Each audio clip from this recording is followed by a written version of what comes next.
আজকে বিএনপির কিছু লোক, আপনাদের লজ্জা থাকা দরকার, আপনার ৭২-এর সংবিধানের পক্ষে সাফাই গান বোঝা দরকার না। আপনারা ৭২-এর সংবিধানের পক্ষে বলতে পারেন না। ৭২-এর সংবিধান মুক্তিযুদ্ধের চেতনার সংবিধান না। আপনারা যদি মুক্তিযুদ্ধের পক্ষের শক্তি হয়ে থাকেন, সর্বপ্রথম ৭২-এর গাদ্দারির বিরুদ্ধে আপনাদেরকে কথা বলতে হবে।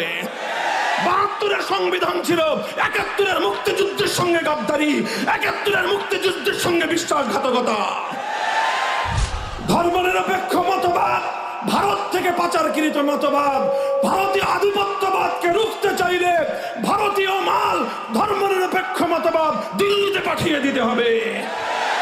ভারতের সেবাদাসী বাংলাদেশে তার জায়গা হয় নাই। ভারতের মূলনীতি বাংলাদেশে তার জায়গা হতে পারে না।